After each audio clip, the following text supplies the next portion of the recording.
Yesus ada di depan. Puji Tuhan, haleluya.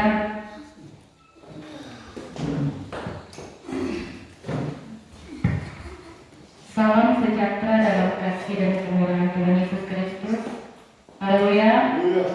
Puji Tuhan. Haleluya.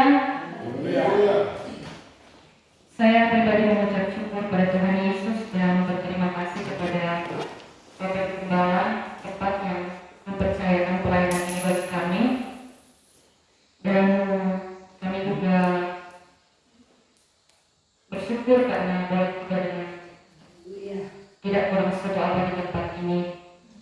Saudara Tuhan, hari-hari ini saya agak terganggu kesehatan, mungkin karena kecapean masuk angin dan dari pagi mual, tetapi saya percaya kalau Tuhan yang mempercayakan pelayanan ini, maka Tuhan akan bertanggung jawab. Amin. Puji Tuhan. Saya tidak perlu memperkenalkan diri lagi. Yang pasti saya orang asli Lamongan Atas, LA, dan kita akan sama-sama belajar firman Tuhan yang saya beri judul Ada Apa Dengan Masalah. Sekali lagi, ada apa dengan masalah? Mari sama-sama kita berdiri. 2 ayat saja kita akan baca dalam Keluaran 14 ayat 13 dan ayat yang ke-14. Sudah dapat? Boleh katakan amin.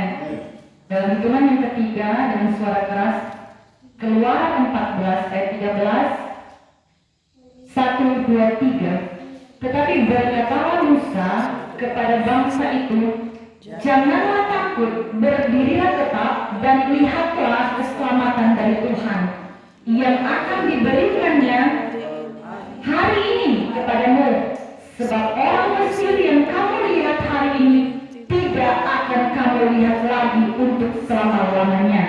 Ayat 14, Tuhan akan berperang untuk kamu dan kamu akan diam saja. Silakan duduk kembali. Puji Tuhan. Ini sebenarnya ayat-ayat yang sering dikhotbahkan oleh hamba Tuhan dalam pelayanan firman Tuhan. Tetapi tadi malam Tuhan membawa saya pada sebuah persepsi yang mungkin agak berbeda, mengacu dari pembacaan firman Tuhan ini. Nah, latar belakang dari ayat-ayat ini adalah ketika bangsa Israel akan masuk atau sudah keluar dari Mesir, dikejar dan berhadapan dengan Laut Teberau, atau kalau saya waktu kecil bilangnya Laut Polsu, ada lagunya itu. Ya, dan saudara di dalam Tuhan Yesus Kristus, saya tadi katakan bahwa judul khotbah pada saat ini adalah ada apa dengan masalah. Mari kita akan perhatikan pertama, ada apa dengan masalah kita, yaitu di dalam ayat 14, di dalam ayat 14 ayat 4a. Kita naik ke atas dalam pembacaan kita.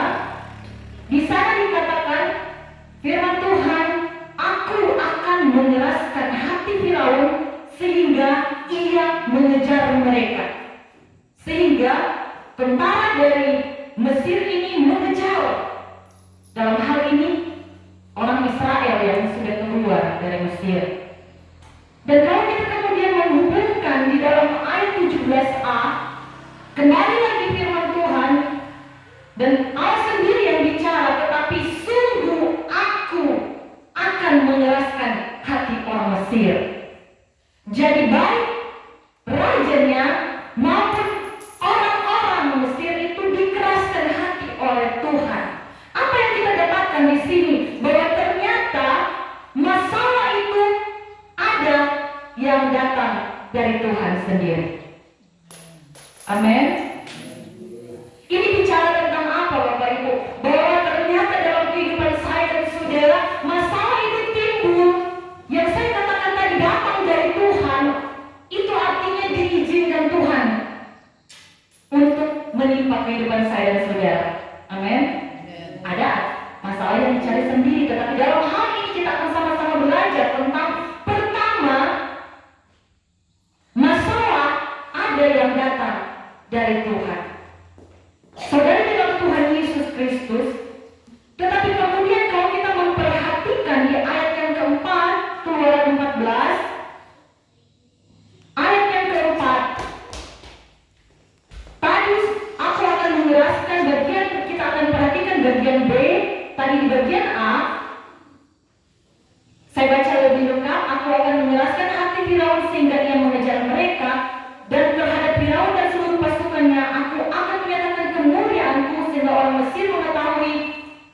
Poin yang ingin saya bagikan, bahwa akulah Tuhan. Ini yang harus menjadi tanda bagi saya dan saudara untuk diperhatikan. Bagian yang kedua, bahwa Dialah adalah Tuhan atas masalah saya dan saudara. Amin. Ternyata Dia tidak membiarkan orang Israel dikejar. Dia awali dengan perkataan bahwa akulah Tuhan. Ayat 18, maka orang Mesir akan mengetahui bahwa akulah Tuhan.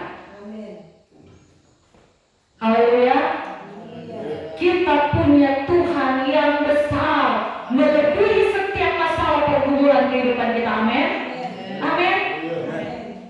Tuhan, Sang Penguasa yang punya kuasa. Kalau dalam terjemahan atau dalam definisi, Tuhan itu Sang yang punya kuasa tak terbatas. Kita punya Tuhan, dan Dialah Tuhan atas masalah kita. Haleluya. Puji Tuhan.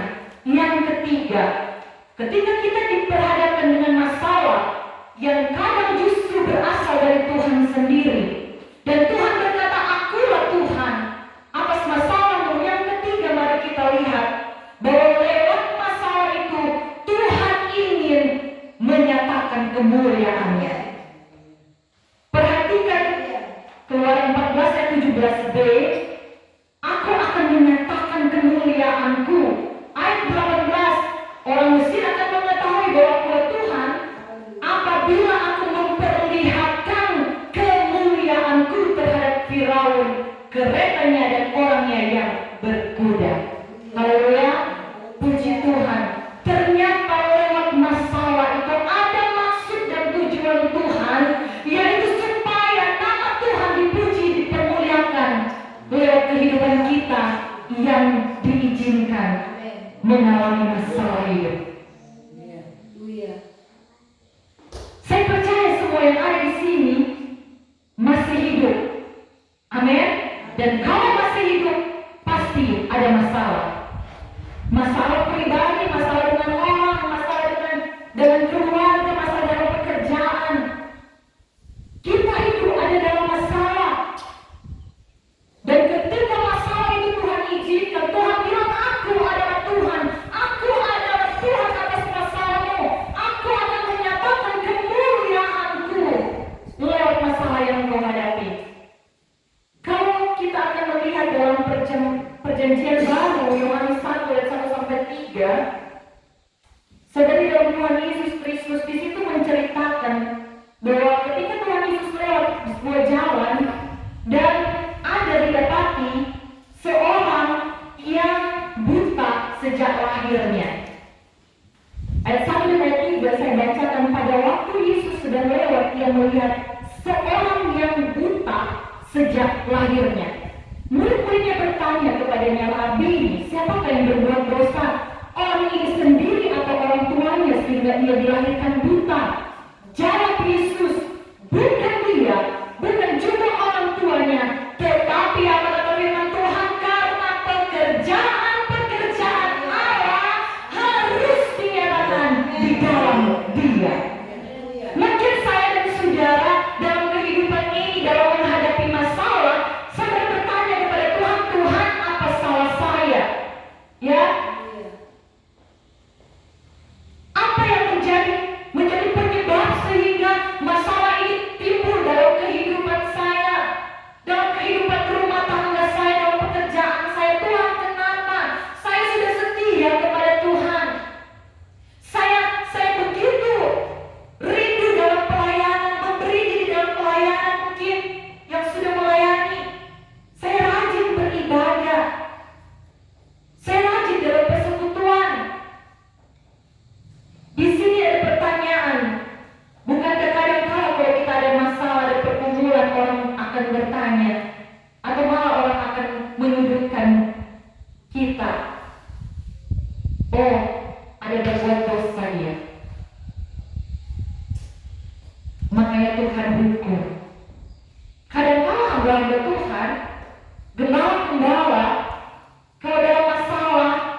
berinteraksi dengan orang lain.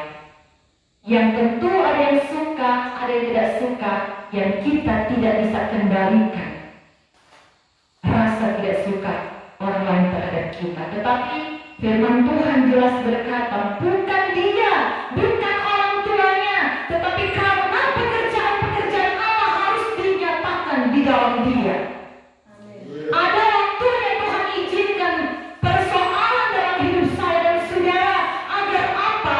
Agar pekerjaan-pekerjaan Allah dinyatakan di dalam kita.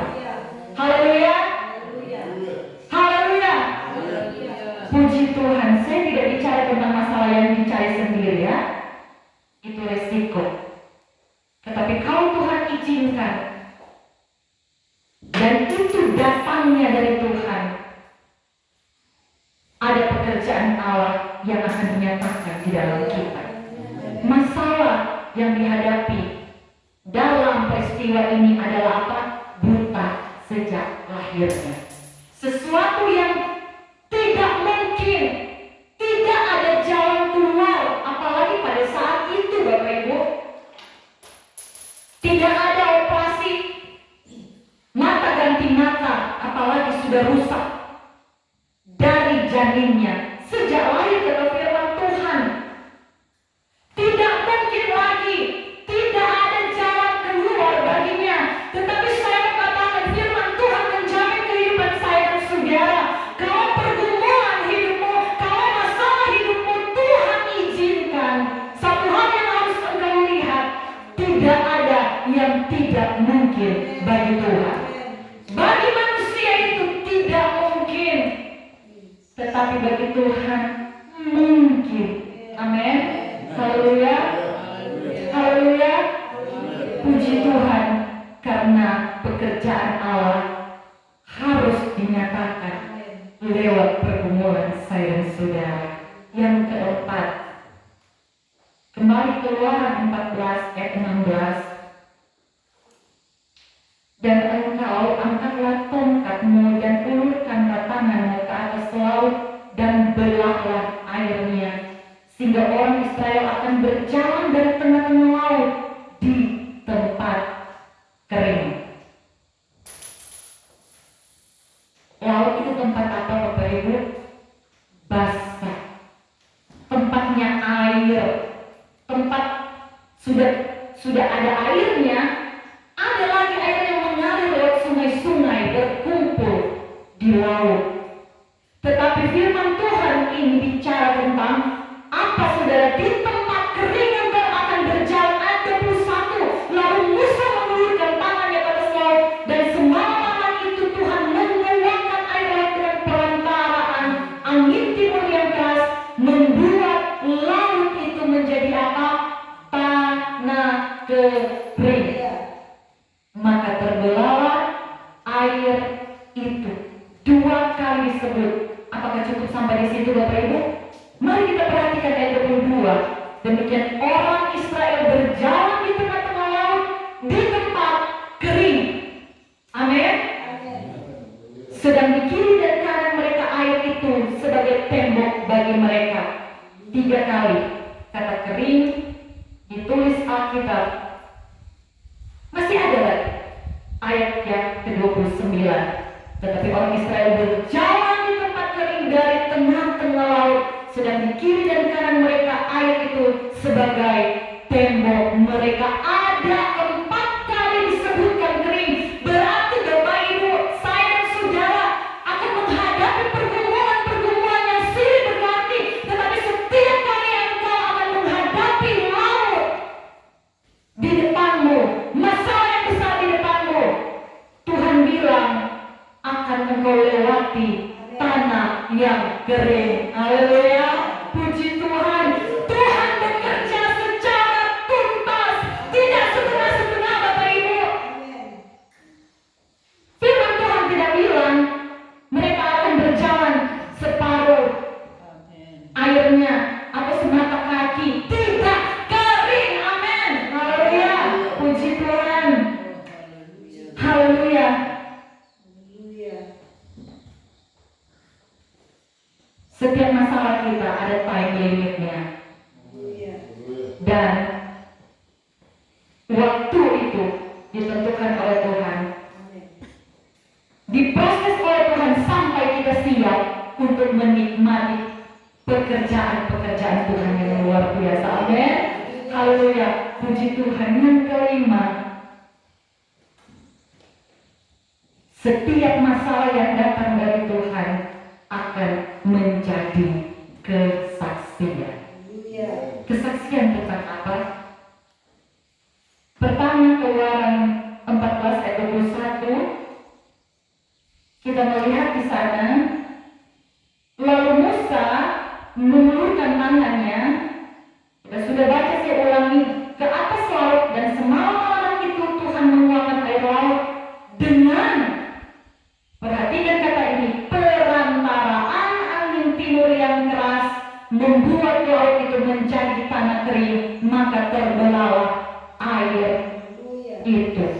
Ternyata angin timur yang keras itu hanya ditugaskan Allah untuk apa? Membelah laut. Jadi tidak akan sampai menjatuhkan atau membuat kita celaka. Amin. Haleluya. Ini bicara tentang apa? Tentang Allah.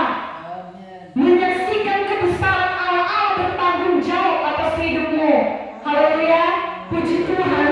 Sehingga kalau kita melihat Yosua 2 ayat 10, perhatikan pertama di bagian A, Rahab memberi pengakuan iman, disampaikan kepada dua pengintai. Ayat Yosua 2 ayat 10a, sebab kami mendengar bahwa Tuhan telah mengeringkan air laut Teberau di depan kamu ketika kamu berjalan dari Mesir. Kesaksian tentang kemahakuasaan Allahnya Israel, amin, didengar sampai ke Yeriko, di mana kota tujuan akan dimasuki oleh bangsa Israel. Haleluya. Puji Tuhan. Mereka akan melewati Yeriko, Bapak Ibu.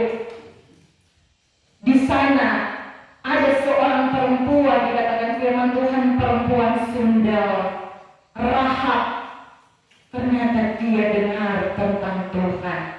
Apa yang dikerjakan oleh Tuhan menjadi kesaksian sehingga orang mengenal Allah Israel, Allah yang sanggup membelah laut Teberau, Allah yang sanggup membelah laut agar kita bisa melewati semuanya itu, Allah yang sama yang akan menjadi penolong bagi saya, yang akan membelah persoalan saya dan saudara sehingga kita dapat melewati persoalan itu, kita sampai di seberang laut kosong. Amin. Haleluya.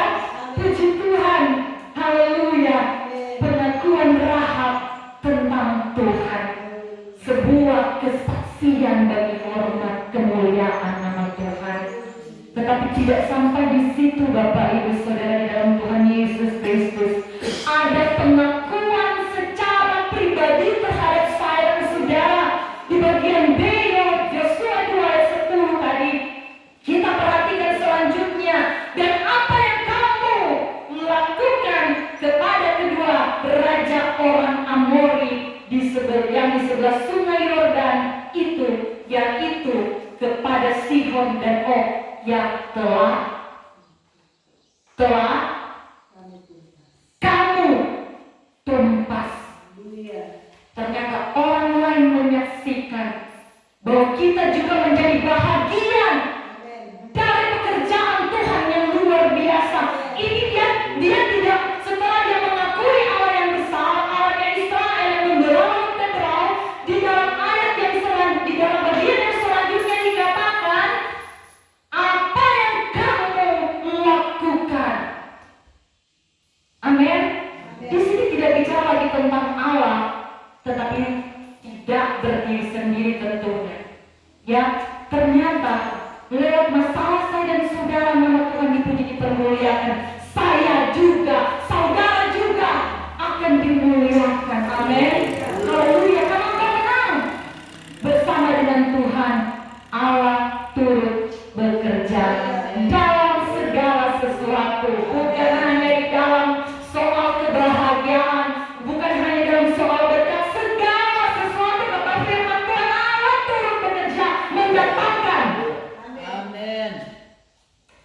damai sejahtera. Haleluya, puji Tuhan, mendatangkan kemenangan, mendatangkan jalan keluar, mendatangkan pujian juga bagi saya dan saudara. Haleluya, puji Tuhan, haleluya. Keluaran 14 ayat 13. Kiranya juga datang bagi saya dan saudara, tetapi berkatalah Musa kepada bangsa itu, janganlah takut, berdirilah teguh dan lihatlah keselamatan dari Tuhan yang akan diberikannya hari ini kepadamu. Sebab orang Mesir yang kamu lihat hari ini tidak akan kamu lihat lagi untuk selama-lamanya. Hal yang sama datang bagi kita semua. Persoalanmu waktu yang lalu, bukankah engkau lihat sekarang sudah diselesaikan oleh Tuhan? Amin. Haleluya. Haleluya. Puji Tuhan. Haleluya. Puji Tuhan. Yang terakhir, kita sama-sama akan melihat di mana Tuhan ketika masalah itu datang. Ada di mana Tuhan ketika pergumulan itu datang dalam kehidupan saya dan saudara. Ayat 19 masih dalam Keluaran 14. Kemudian bergeraklah malaikat Allah yang tadinya berjalan di depan tentara Israel, lalu berjalan di belakang mereka, dan tiang awan itu bergerak dari depan mereka lalu berdiri di belakang mereka. Jadi malaikat itu yang tadi di depan ambil posisi di belakang, ya. Lalu apa lagi, tiang awan yang menyertai mereka di siang hari pindah lagi ke belakang. Ayat 20. Demikian tiang itu berdiri di antara tentara orang Mesir dan tentara orang Israel, dan oleh karena awan itu menimbulkan kegelapan, maka malam itu lewat, sehingga yang satu tidak dapat mendekati yang lain semalam-malaman. Jadi apa yang saya katakan tadi, bahwa ada time limitnya, ada batas waktu untuk masalah saya dan saudara. Dibatasi dengan apa tadi? Malaikat yang pilih supaya kita mengalami mujizat Tuhan dalam kehidupan kita. Bukan hanya malaikat, ada tiang awan. Amin. Haleluya, puji Tuhan. Di dalam ayat tersebut kita belum menemukan di mana Tuhan. Baru bicara tentang malaikat, baru bicara tentang tiang awan. Nah, kalau kita perhatikan saudara di dalam Tuhan Yesus Kristus, di dalam Ulangan 31, ketika Musa bicara dengan penerusnya Yosua,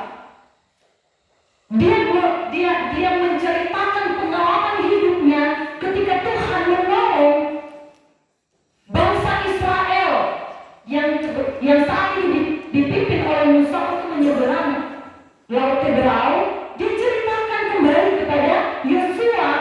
Dari pengalaman itu, Musa ingin menguatkan Yosua sebagai penerus, karena ketika itu mereka akan menyeberang sungai Yordan. Ulangan 31 ayat 8. Sebab Tuhan, kata Musa, Dia sendiri akan berjalan di depanmu. Amin. Haleluya. Dia sendiri akan menyertai engkau. Ternyata bukan hanya di depan, tetapi menyertai engkau. Amin. Haleluya. Haleluya. Dia tidak akan membiarkan engkau dan tidak akan meninggalkan engkau. Firman Tuhan berkata pada kita semua pada siang hari ini, janganlah takut dan janganlah patah hati. Yang terima firman Tuhan, amin. Amin. Haleluya. Puji Tuhan. Haleluya. Jangan takut.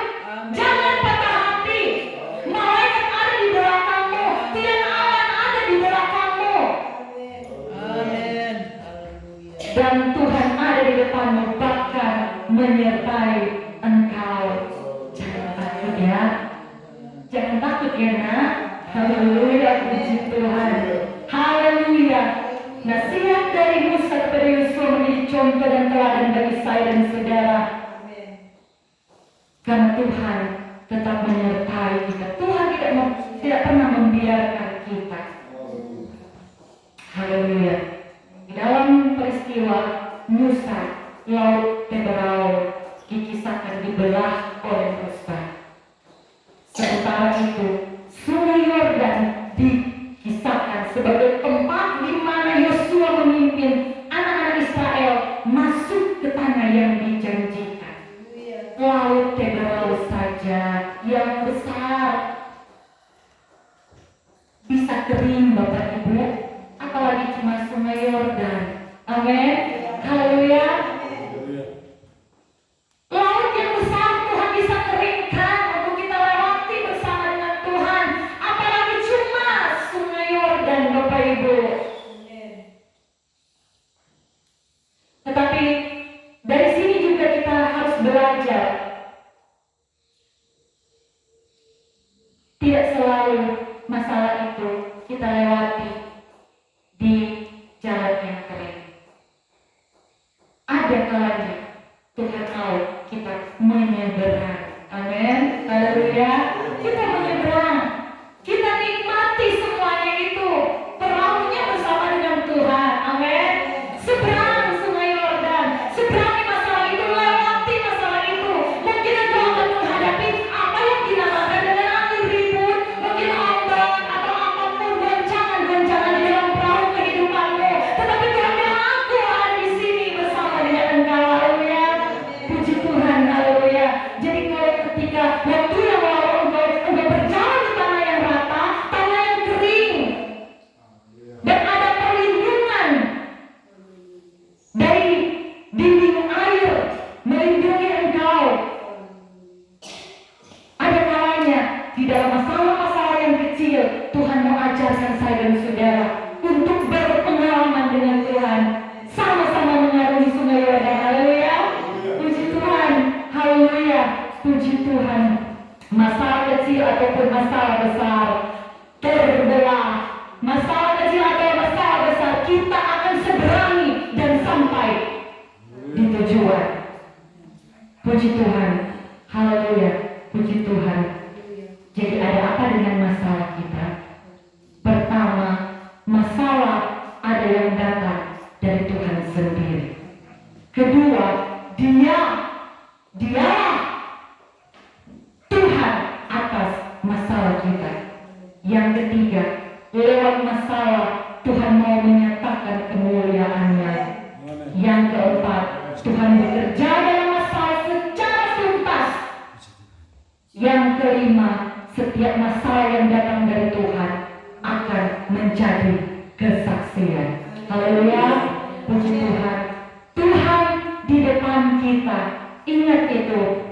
Tetapi bukan hanya di depan kita, Tuhan menyertai kita. Jemaat Immanuel Kawata. Immanuel artinya apa? Tuhan beserta kita. Tuhan Yesus memberkati.